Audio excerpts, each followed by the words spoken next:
आप सभी बहुजन समाज के यहाँ उपस्थित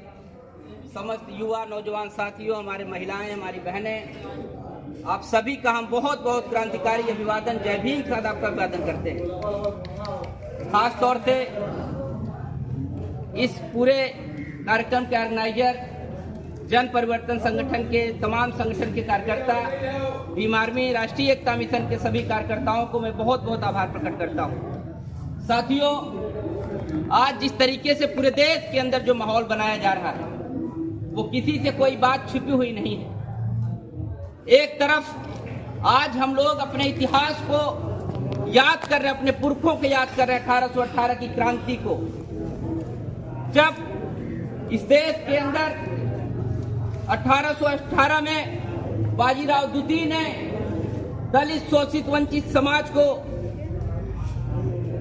जब गले में हाड़ी और कमर में झाड़ू बांधने पे जब मजबूर किया, जबरन उन पे यह थोपा कि दलित समाज को, शूद्र समाज को कोई अधिकार हम नहीं देंगे, तो उस 1818 की क्रांति में 1 जनवरी के दिन इसी हमारे समाज के महान रेजिमेंट के 500 सैनिकों ने इस ब्रिटिश हुकूमत और पेशवाई शासकों के खिलाफ, मनुवादी शासकों के खिलाफ 500 हमारे रेजिमेंट के, महान रेजिमेंट के शासकों ने तुम्हारे 28,000 सैनिकों को नस्तना नाबूद करके धूल चटाने काम किया था। इस बात को याद करना चाहिए तमाम जो सत्ता के गुरूर में बैठे हुए लोग हैं। इसलिए आपसे हम आज कहने आए हैं कि हम वो लोग हैं कि जिन लोगों ने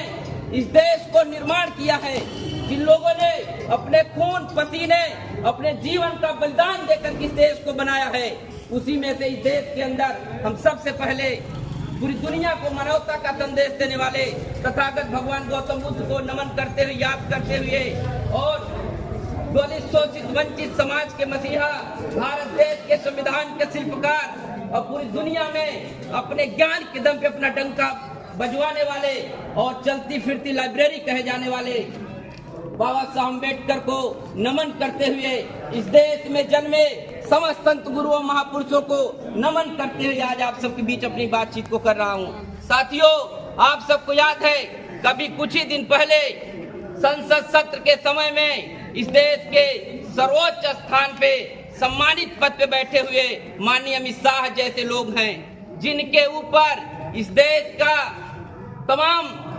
कानूनी पेशाकों में, कानूनी दायरे में दर्जनों मुकदमे लिप्त हैं, ऐसे व्यक्ति को इस देश के अंदर गृह मंत्री बना के रखा गया है। तो आप उनसे उम्मीद क्या कर सकते हैं? वो व्यक्ति अमित शाह ने बाबा साहब अम्बेडकर का अपमान किया। उन्होंने कहा कि उन्होंने तंज कसते हुए इस बात को कहा था कि अम्बेडकर अम्बेडकर अम्बेडकर की बात करते हो, अगर 7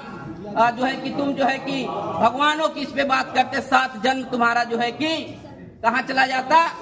स्वर्ग तुम पहुंच गए होते, 7 जन्मों का स्वर्ग होता। लेकिन आपको याद है, मैं किसी देवी देवता और धर्म के खिलाफ नहीं हूँ, लेकिन हमको ये याद रखना चाहिए, इसी देश के अंदर जहाँ हम सभी आप लोग पैदा हुए हैं, 33 करोड़ देवी देवता हैं, लेकिन हमारे अगर कोई एक देवता इस देश के अंदर पैदा हुए जिन्होंने हमको अधिकार दिया बोलने का, लड़ने का, सम्मानजनक जीवन देने का, वो मात्र हमारे भगवान है, डॉक्टर भीमराव अम्बेडकर। इसलिए हम बाबा साहब अम्बेडकर का अपमान बर्दाश्त नहीं करेंगे, क्योंकि हमको याद है कि जब बाबा साहब अम्बेडकर ने इस देश के अंदर संविधान को लागू किया, तब दलित, शोषित, वंचित समाज को पढ़ने का अधिकार मिला। और आज जब हमारे लोग संसद में, विधायिका में, तहसील में, तुम्हारे तमाम कोर्ट कचहरी में जब बैठ करके डीएम से लेके, कलेक्टर से लेकर के तमाम संसद के सर्वोच्च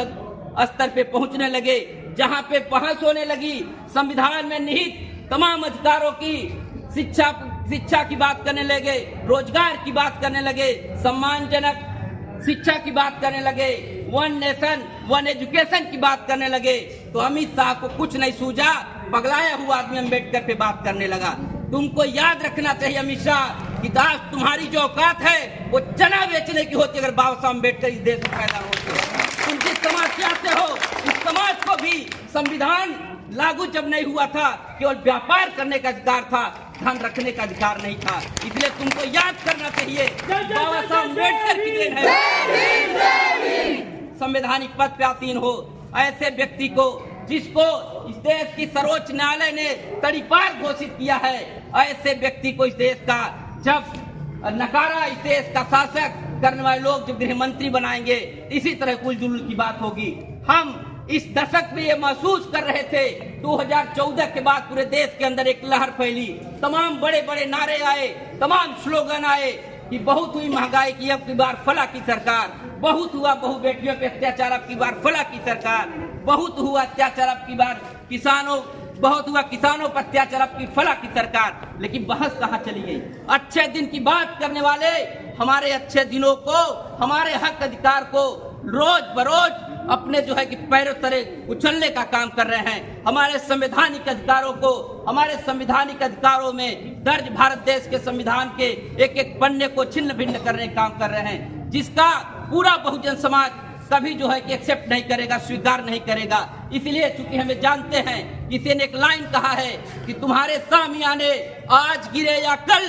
गिरेंगे, क्योंकि बहुजन समाज तूफान है, कभी मात नहीं खाता। इस बात को बताना चाहते हैं। इसलिए साथियों, भीम आर्मी के समस्त साथियों का, जन परिवर्तन संगठन समस्त साथियों का पुनः आभार प्रकट करते हुए आज हम सभी लोग संगठन की तरफ से आप इस तहसील प्रांगण में आए हैं, जो राष्ट्रपति